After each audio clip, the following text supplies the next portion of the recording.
You're streaming CBS News Bay Area. It was gone before the judge even had a chance to step in. We're going to hear from those who lived at that Bay Area and homeless encampment at the center of a legal battle. Yeah, that was abrupt. I mean, with a draconian take. We believe that it is tantamount to contempt of court. Plus, it is one way to beat those high prices at the grocery store. We're taking a look at the growing trend of homesteading.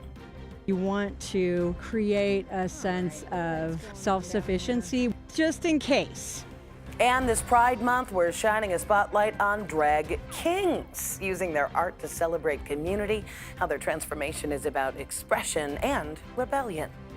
Connecting to community, connecting to people, and sharing these stories to create a narrative of safety. Thanks for joining us this Tuesday. I'm Ann Makovic. We're going to have those stories and lots more coming up right after our news headlines. More arrests after protests got out of hand in San Francisco. Police stood along Market Street last night in the mid-market area. Thousands of demonstrators were taking to the streets to protest recent ICE operations and the deployment of National Guard troops to Los Angeles. Police say they were mostly peaceful, but later things took a turn for the worse after two small groups broke away and started vandalizing property. That is when officers moved in and made those arrests. A growing military presence on the streets of Los Angeles today. The Pentagon deployed 700 Marines and 2,000 additional National Guard members on top of the 2,000 already called for. The Trump administration says they are needed to help protect federal property and personnel following the protests over immigration raids in L.A. But Governor Newsom and leaders in Los Angeles say the response is unnecessary and is escalating tensions. The state is taking the Trump administration to court over the move. They did so without authorization from Governor Newsom and against the wishes of local law enforcement who are on the ground, actively assessing and responding to the situation in Los Angeles in real time. A situation that didn't warrant the National Guard. The protests over ICE deportation raids continued for a fourth night last night in downtown Los Angeles. Things were mostly peaceful, but as officers moved in to break up crowds, some protesters threw flares and fireworks at police. The LA police chief says he is confident his department can handle the demonstrations, with dozens of arrests made so far, while also saying the deployment of Marines and National Guard troops could lead to challenges and confusion. Escalating tensions in L.A. have stoked a political clash between Governor Newsom and the Trump administration. The president said on social media this morning that if he did not send troops to L.A., it would be burning to the ground. He also called Newsom an incompetent leader. Governor Newsom said Marines are not political pawns and called the move an abuse of power. Waymo says it is limiting service in San Francisco after several robo-taxis were vandalized during Sunday night's protest. Operation will continue in the city, but will be limited in areas where protesters might be gathering. The company has also limited service in LA after several Waymos were set on fire there over the weekend.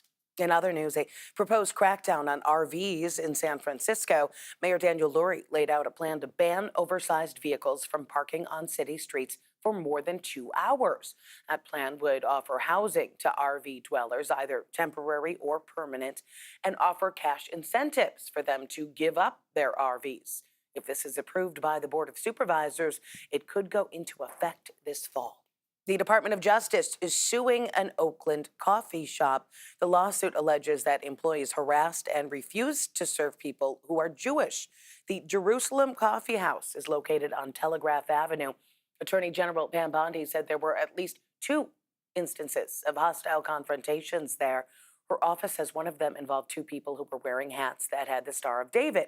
No word from the coffee house at this time. All right, now to our first alert weather. Lots of typical summertime fog. Meteorologist Zoe Mintz tells us when we're going to see the sun again.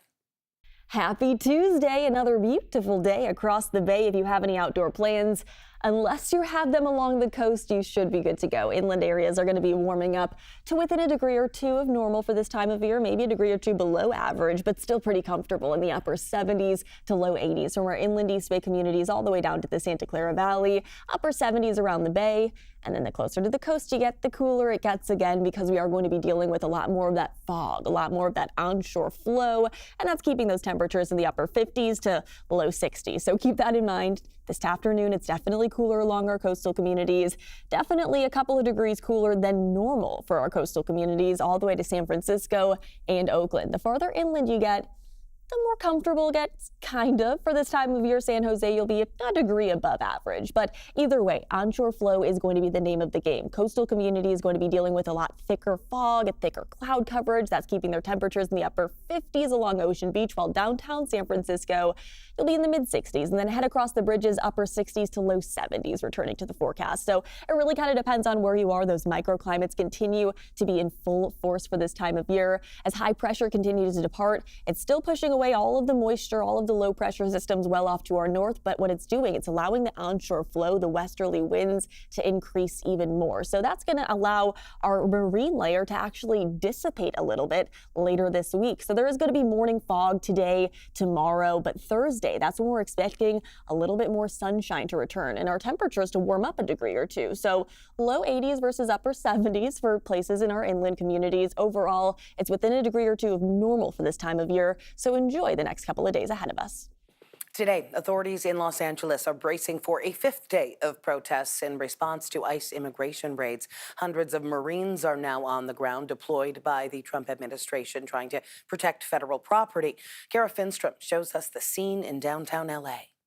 Right now, it looks good. All is calm. You can see folks going to work behind me here in downtown L.A., but you can also see some of the forces behind me here. We've got a mix of local and also national government forces that are here keeping watch. We know more National Guard troops also on the way at this point, and also U.S. Marines that are being sent against the wishes of local and state leaders. Let's get right to a look at some of the criminal activity that we did see here overnight, and this followed a day of largely peaceful protests. A parked vehicle burned at 3rd Street in San Pedro. Video from SkyCal shows groups moving through the streets as well, interacting with law enforcement with clouds of smoke there. Also, lots of activity in Little Tokyo, the arts district. People there threw fireworks and other objects at police in riot gear, who responded with flashbangs and rubber bullets. Demonstrators had their hands zip-tied. They were put on police buses. Now, one of our local assemblymen here spoke out against this, saying this is not protesting. This is destruction. All right, take a look. President Trump says that more federal forces, we're talking another 2,000 National Guard troops, hundreds of U.S. Marines are being sent to L.A. Governor Gavin Newsom, Mayor Karen Bass, they have both spoken out against that deployment. They feel it will escalate tensions. The state is filing suit to try and stop deployments. President Trump did post that if he didn't send in troops to what he called the once beautiful and great city of L.A., it would have burned to the ground. Here's some of what we heard from the mayor of L.A. last night. None of this would have happened if there hadn't been an ICE raid on Friday. And so I believe that this, unfortunately, was provoked by actions from the federal government. I feel like Los Angeles, we're in a laboratory. We're a test case of what happens when the federal government steps in and takes over power away from the governor, away from local authorities.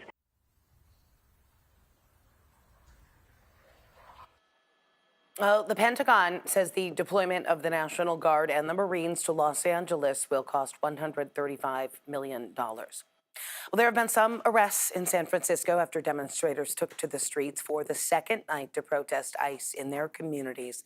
Demonstrations across the city were mostly peaceful last night, but we are learning of some clashes and vandalism. Our Veronica Macias has details.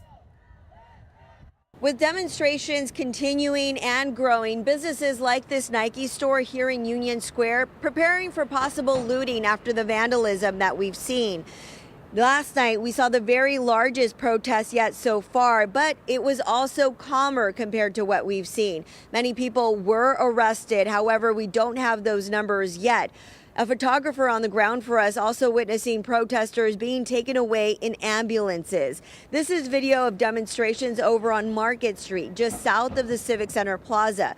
You could see dozens of people sitting on the ground surrounded by officers. It was nothing like Sunday night's riot, however. Officers, though, ordered people to disperse, and two small groups started being disruptive, spray painting and vandalizing in the area. There were some reports of clashes with SFPD as they moved in. We talked to one protester who says he was struck by a pepper ball, which is like a paintball. I walked over there. I'll admit, I was about to pick up some rocks, and then the officers told me to put him down, so I put him down. As soon as I turned around to walk back into the street, after listening to the demand, I just bam, right in the back of my left leg. I never seen them this aggressive in the city. Never this bad for, just freedom of speech. It's not like we're destroying property or nothing. I think we have every right to stand out here peacefully and, say what we want. City leaders have also been present at many of these rallies themselves. They've been in communication with organizers of the demonstration, reminding the crowd to remain peaceful. We also know Mayor Daniel Lurie has been keeping an eye on things from the Emergency Operations Center. His message has been very clear. Violent behavior will not be tolerated.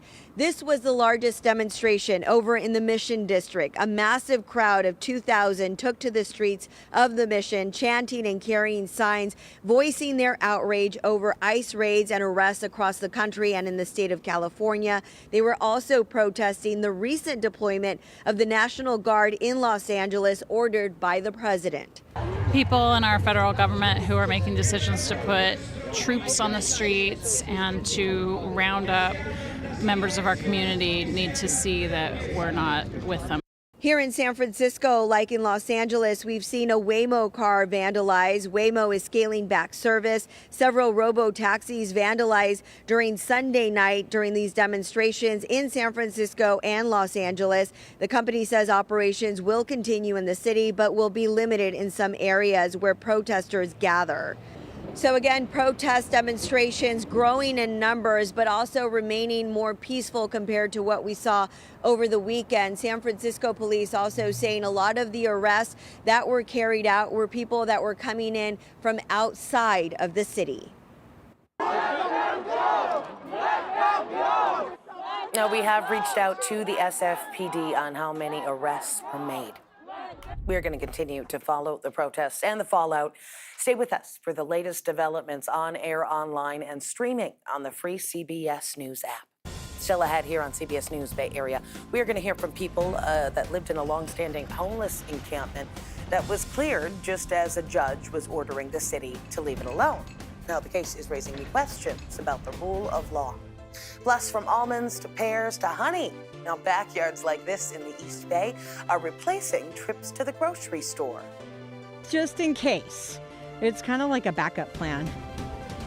And during the protests in Southern California, one restaurant became a safe haven while the owner kept the doors open for both demonstrators and law enforcement.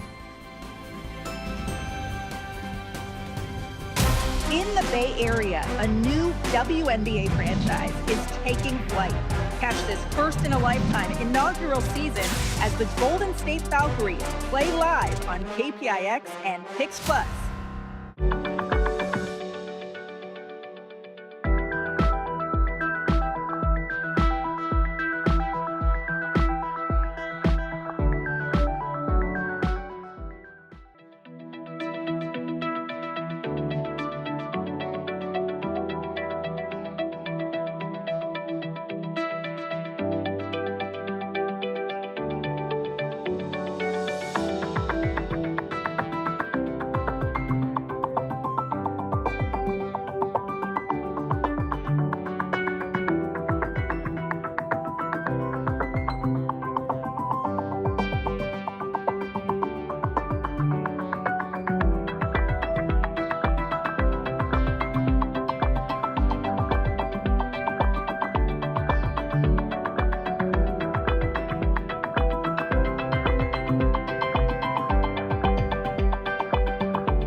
Another lovely day across the bay, although temperatures might be a degree or two cooler across our inland areas with that stronger onshore wind that's going to pick up, but it's not really going to influence us at all. Most of us not even going to notice that it's a degree or two cooler inland, still going to be seeing plenty of sunshine. Temperatures might rise a degree or two, especially Thursday when we are expecting more sunshine from our inland areas all the way to the bay and the coast. That will be the one warmer day this week, but overall every day is going to be within a degree or two of normal for this time of year.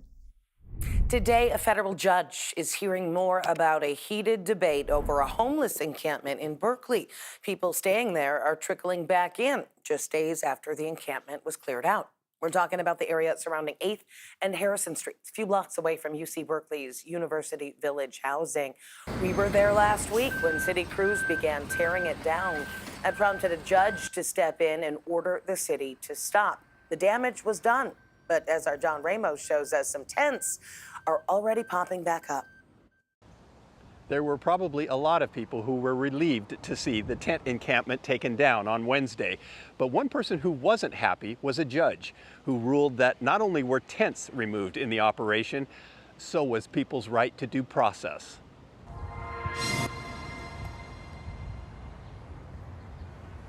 A handful of tents have already returned to 8th and Harrison. On Wednesday morning, without notice, police and city cleanup crews descended on the homeless encampment.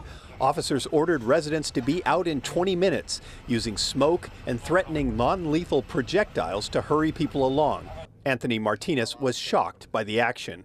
Yeah, that was abrupt. I mean, you know, with a draconian take. Yeah, that's tacky. I mean, that shows me that, yeah, you got a home, and I guess mine isn't included in your thoughts, so.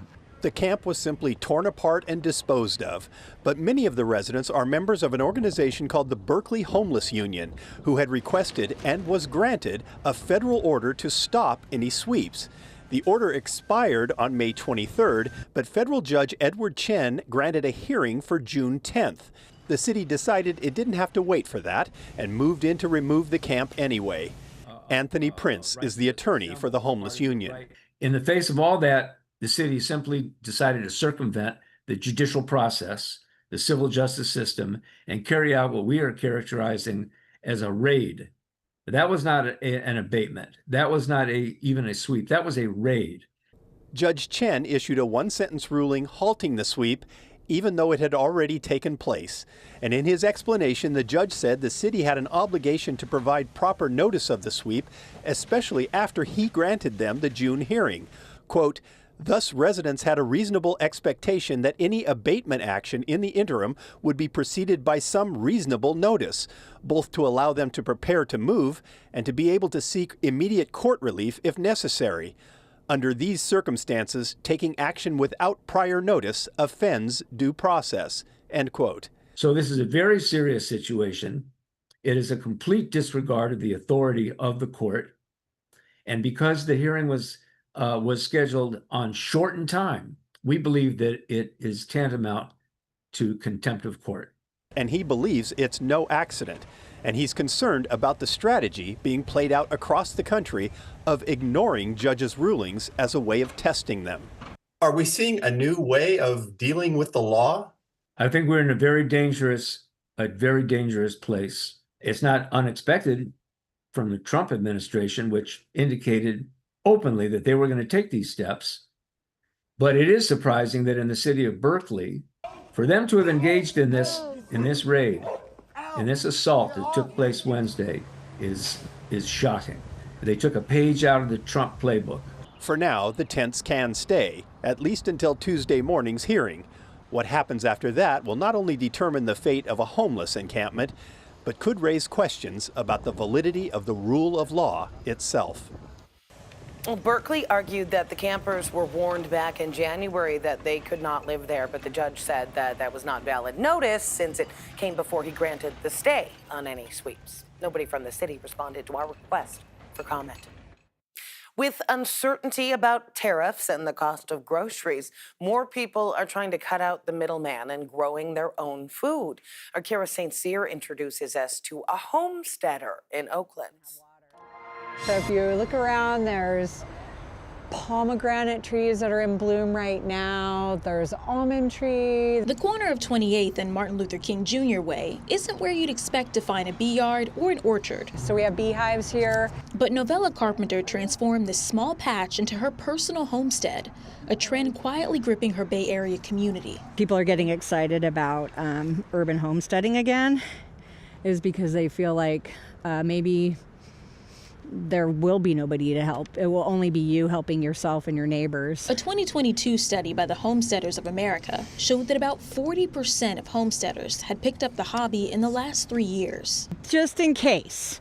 It's kind of like a backup plan. Carpenter says security is a driver as people face higher grocery prices and uncertainty with tariffs. You can kind of relax a little bit. You can be like, oh, okay, I've got at least this covered. And the thing is, you could barter with honey if you needed to. But that security doesn't come easily, at least not at first. Novella's farm alone costs around $2,000 to $5,000 to start, and that's not including the costs to maintain. Her benefit comes from growing several fruits that she can harvest at different times of the year, and from profits she can make selling excess honey. There's honey and then there's pollen in here. The trick is, for those that are thinking about replacing what they would buy at the grocery store with something to do at home, is what's the cost for you to do that versus what you could buy in the store. Robert Eiler, an economics professor at Sonoma State, says the savings from homesteading depend on the person and how much they're willing to grow. If people specialize, for example, if you do it as a neighborhood and you split it up and you trade each other, that's almost like creating a little economy in your neighborhood. But for Novella, you want to create a sense of self-sufficiency. A constant cycle of growth is all the comfort she needs. Apple's Developers Conference is underway this week. The tech company says its new OS 26 will launch this fall with a liquid glass interface. It says it'll allow for a more vibrant screen. The company also plans to incorporate artificial intelligence across all of its major products with new features like real-time message translation. Still ahead, we're going to take you to a restaurant that became a place of refuge as protests turned violent down in Los Angeles. I need to happy when the people need it. How the owner provided a safe space for both protesters and police.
going to continue to see again that onshore flow keeping in these foggier conditions. A beautiful morning in Muir Beach where we are looking at those temperatures a couple of degrees below average, but nothing too abnormal for this time of year. As we've been looking at the southwesterly flow continuing the past couple of days, that's been ushering in more moisture, ushering in more cloud coverage, but the onshore flow, the strong westerly winds, will arrive by tomorrow. That will actually allow our marine layer to get a little bit thicker, and then or a little bit thinner, I should say, and then by Thursday, it will completely lift in the afternoon hours. So those of you who live along the coast, don't you worry. There is going to be more sunshine, and there is going to be warmer weather for you on Thursday afternoon. Even our inland areas are going to be in the low 80s by Thursday afternoon as well. So it really depends on where you live. Inland areas within a degree or two above average, coastal communities within a degree or two below average. But again, if you do live along the coast, Thursday likely going to be your best day to see a little bit more of that sunshine. Back to you.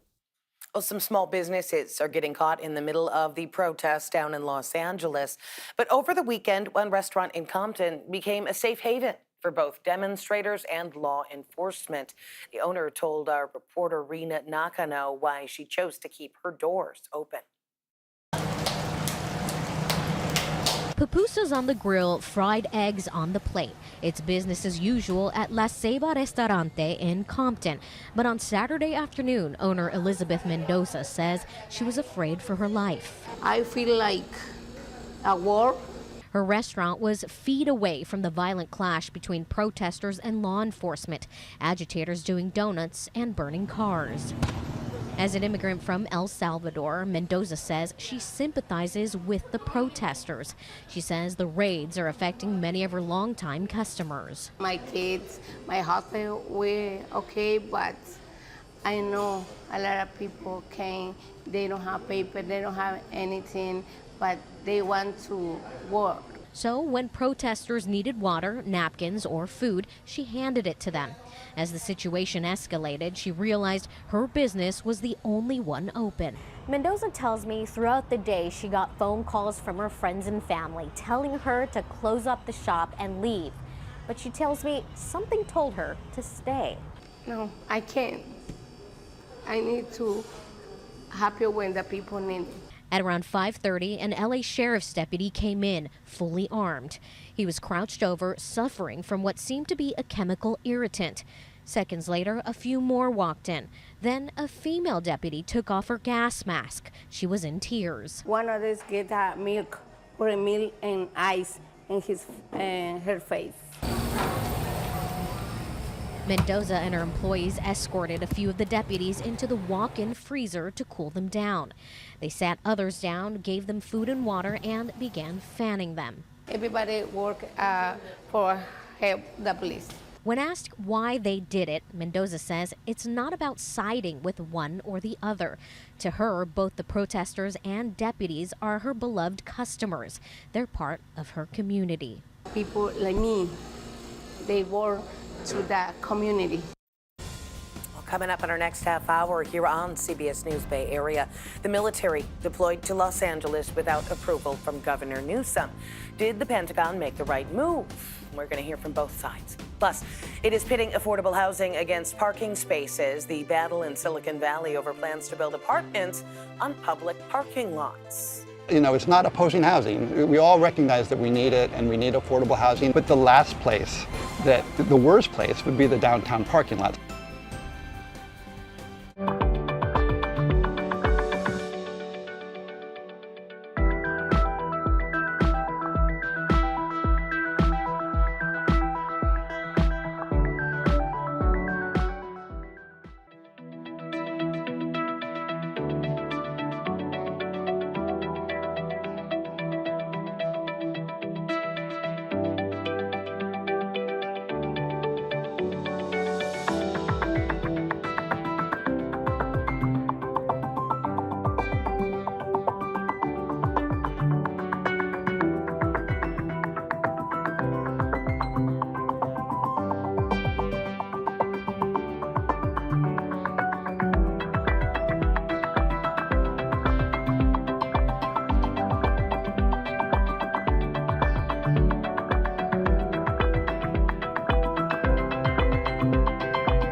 You're streaming CBS News Bay Area. Thanks for staying with us this Tuesday. I'm Ann Makovic, and here is another look at some of our news headlines.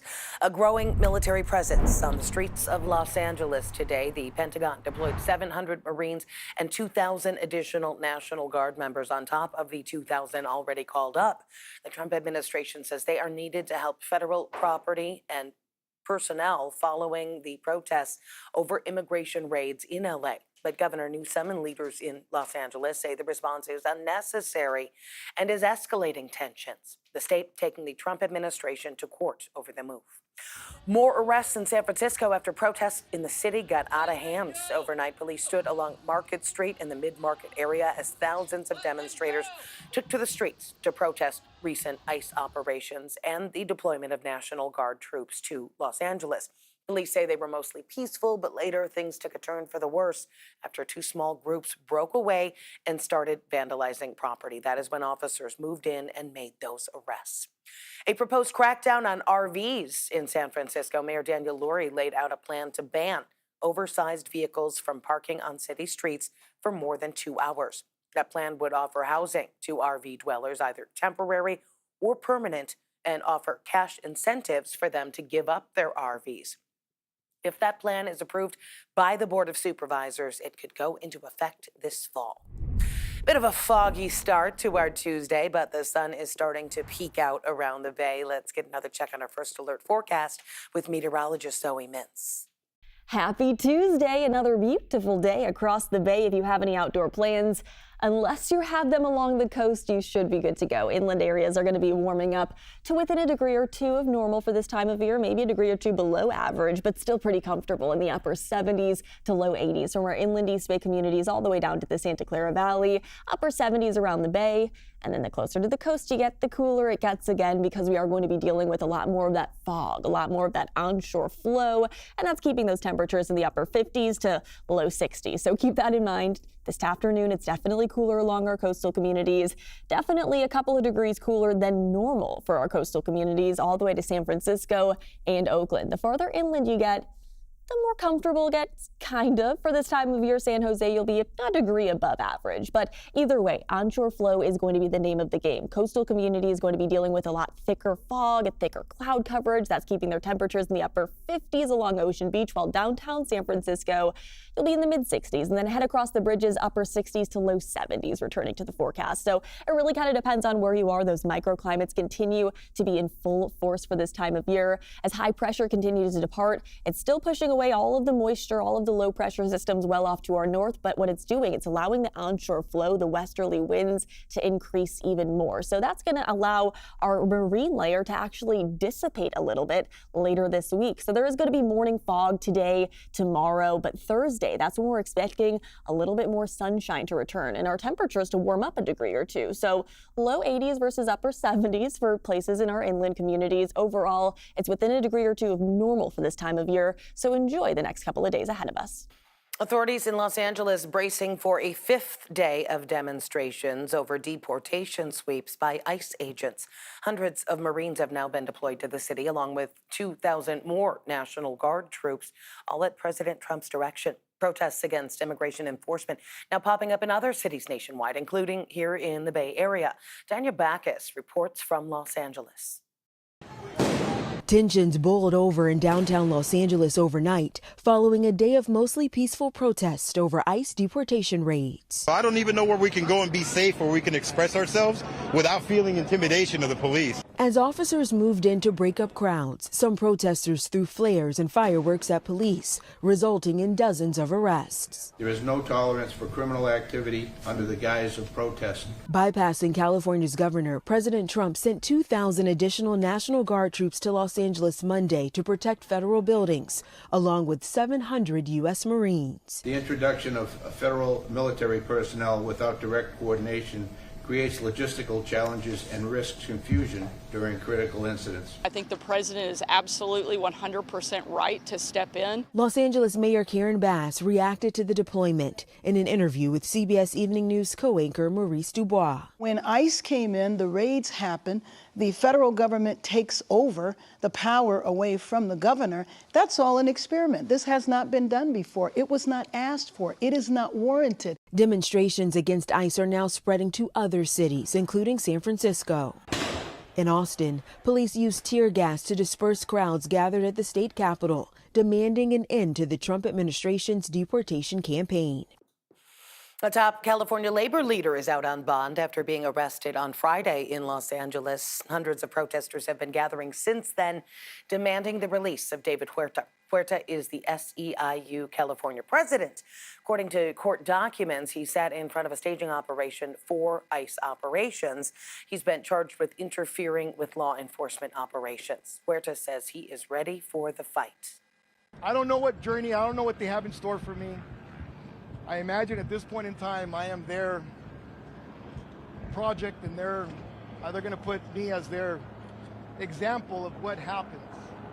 But I'm prepared to take on that journey, and I'm prepared to face that. Governor Newsom and other Democratic leaders denounced Huerta's arrest. Newsom wrote in a statement that Huerta is a respected leader, patriot, and an advocate for working people. If convicted, he could face up to 6 years in federal prison. Again, we are going to continue to follow the protests and the fallout.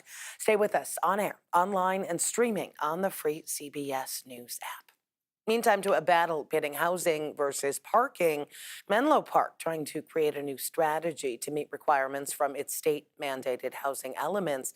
The city is working to build hundreds of affordable housing units in 3 downtown parking lots located between Oak Grove and Santa Cruz Avenues. All 3 lots are already surrounded by shops and businesses, and some locals are concerned over the potential loss of parking, that they're trying to block it through the ballot box. Max Darrow spoke with neighbors on both sides of this battle.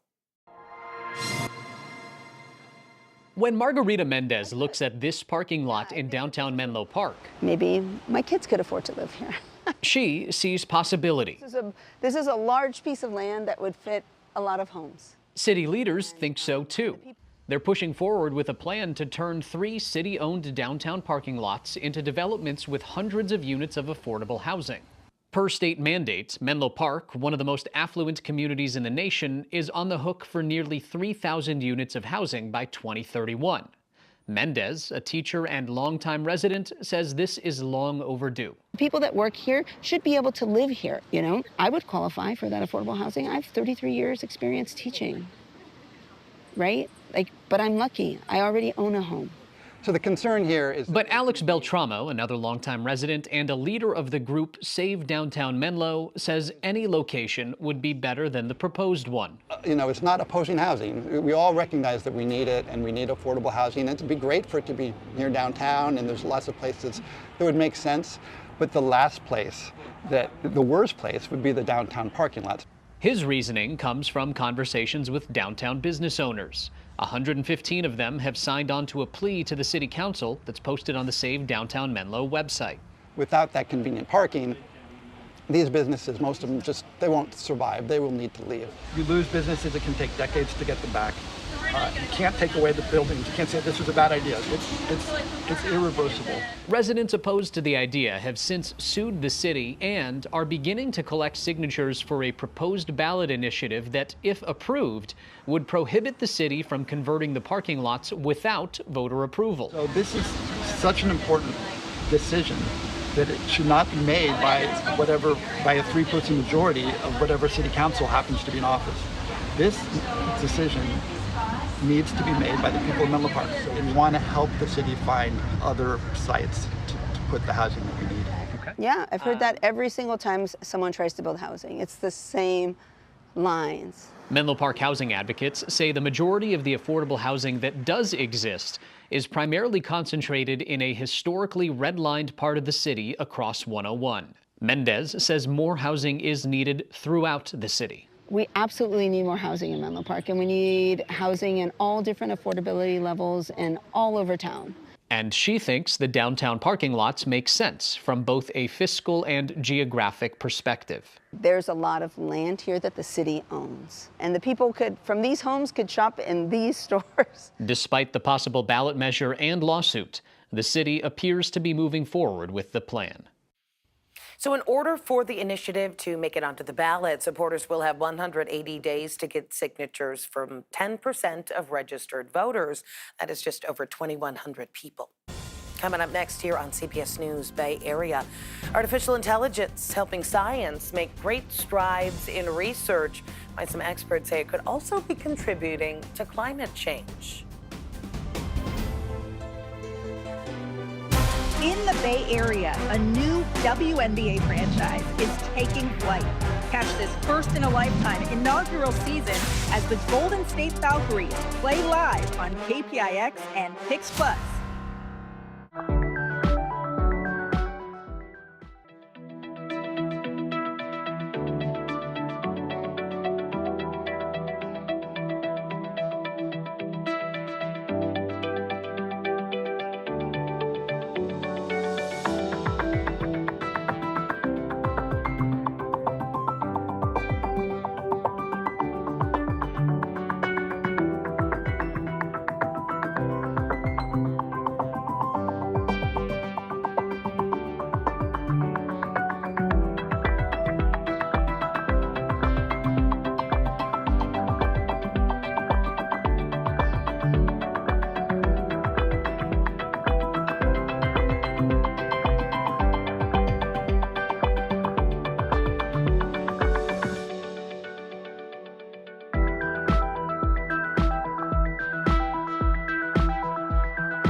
Another lovely day across the bay, although temperatures might be a degree or two cooler across our inland areas with that stronger onshore wind that's going to pick up, but it's not really going to influence us at all. Most of us not even going to notice that it's a degree or two cooler inland, still going to be seeing plenty of sunshine. Temperatures might rise a degree or two, especially Thursday when we are expecting more sunshine from our inland areas all the way to the bay and the coast. That will be the one warmer day this week, but overall every day is going to be within a degree or two of normal for this time of year.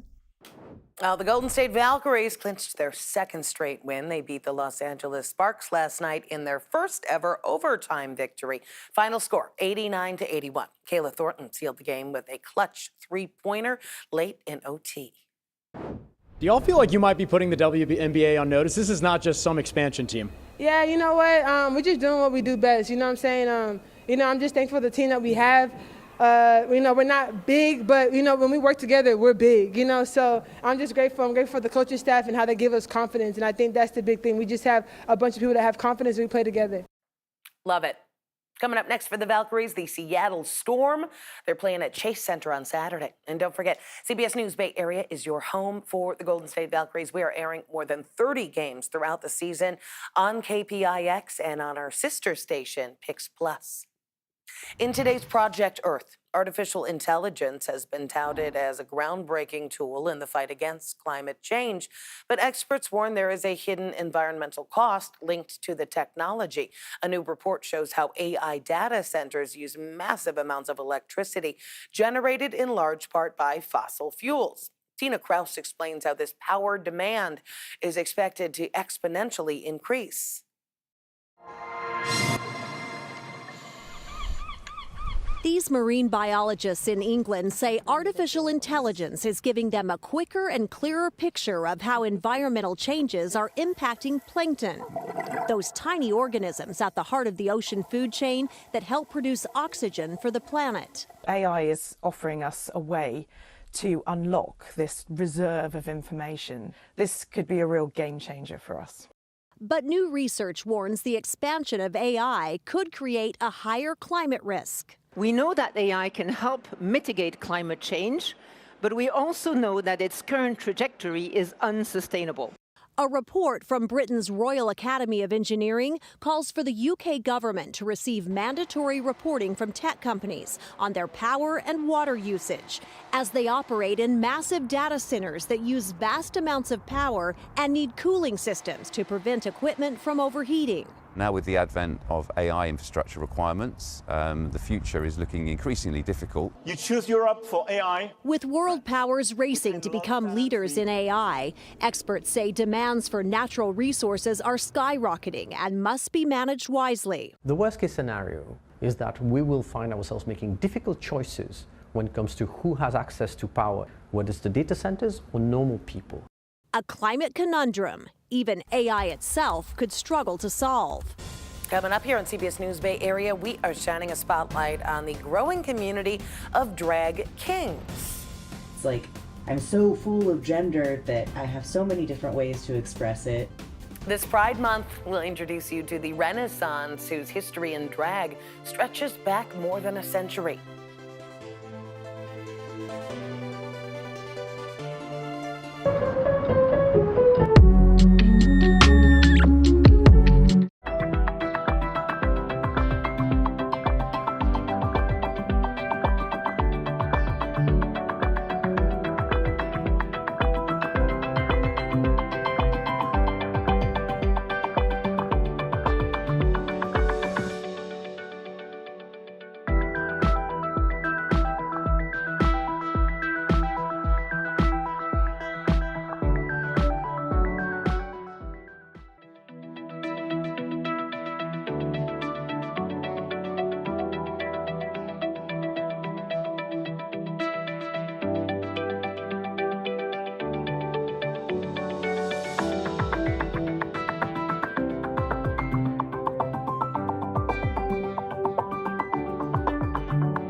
are going to continue to see again that onshore flow keeping in these foggier conditions. A beautiful morning in Muir Beach where we are looking at those temperatures a couple of degrees below average, but nothing too abnormal for this time of year. As we've been looking at the southwesterly flow continuing the past couple of days, that's been ushering in more moisture, ushering in more cloud coverage, but the onshore flow, the strong westerly winds, will arrive by tomorrow. That will actually allow our marine layer to get a little bit thicker, and then a little bit thinner, I should say, and then by Thursday, it will completely lift in the afternoon hours. So those of you who live along the coast, don't you worry. There is going to be more sunshine and there is going to be warmer weather for you on Thursday afternoon. Even our inland areas are going to be in the low 80s by Thursday afternoon as well. So it really depends on where you live. Inland areas within a degree or two above average, coastal communities within a degree or two below average. But again, if you do live along the coast, Thursday likely going to be your best day to see a little bit more of that sunshine. Back to you. Thanks, Zoe. The music world mourning the death of funk pioneer Sly Stone, leader of the band Sly and the Family Stone. He has Bay Area ties and became one of the most influential musicians of the late 60s and 70s. He was born in Texas, but raised in the North Bay. His legacy left a mark on a lot of people here in the Bay Area. We stopped by Open Mind Music. That is a record store in Oakland, and the owner told us what Sly meant to him. Being a visionary to make music that was beyond the top 40, that was deep and funky and fresh, and music to stand up to, music that had civil rights and human rights in mind. Now, before becoming a musician, Stone was a DJ in San Francisco at KSOL. It was a soul radio station. Some of Sly and the Family Stone hits include Everyday People and Dance to the Music. He is survived by his 3 children. No matter what's going on around you. Well, you might be familiar with the Bay Area's drag queen culture, but today we are shining a light on the lesser-known community of drag kings. They use makeup, clothes, and creativity to summon and celebrate the masculine. Our Lauren Toms has more on this art form emerging from the shadows.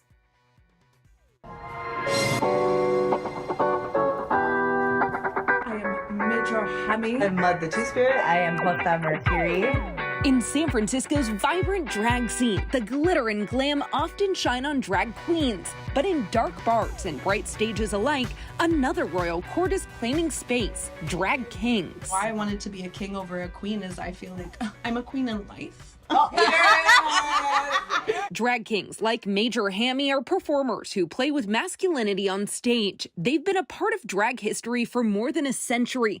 But for Major, it's also a form of personal power. I feel so confident as Major Hammy in a way that I did not for the longest time feel as myself walking through the world. The hour-long transformation is as much about expression as it is about rebellion, as queer and trans communities are facing increasing political threats to their freedom of expression. Being Indigenous, being Black, like part of our culture is storytelling. Part of our culture is putting on makeup. Part of our culture is like connecting to community, connecting to people, and sharing these stories to create a narrative of safety. The city's drag scene doesn't fit into just one box. It tells stories of power, of history, and joy at a time when these kings say their presence is more important than ever. The genderlessness and the genderfulness of it all, like simultaneously. And like, I think that really expresses how I feel like in my everyday life. It's like, I'm so full of gender that I have so many different ways to express it. Anyone can be a drag queen, but for drag kings, we're usually queer women, non-binary people, and trans men who are expressing masculinity on a stage. Dr. Joy Ellison not only studies gender's role in history, but performs as a drag king. They say drag kings have long thrived in underground troops, building a foundation strong enough to hold a throne of their own. Drag kings have tended to be more in those underground venues, and that's actually our superpower. That means that we've been more creative, we've been able to be more political, and we've been able to center our community in really, really powerful ways. And as these kings prepare to take the stage, they're marching into their own renaissance. San Francisco drag is art. Yeah. It is not insane. for people. It is a crazy. little Well, bit yes, wild. it's Look at us. insane. Look at us. Literally. They aren't just putting on a show, they're celebrating community through the art of drag. If you want to see more Pride stories like this one, just head to our website, kpix.com. Thanks for streaming CBS News Bay Area. I'm Ann Makovic. We're going to be right back with your first alert forecast and another look at your top stories.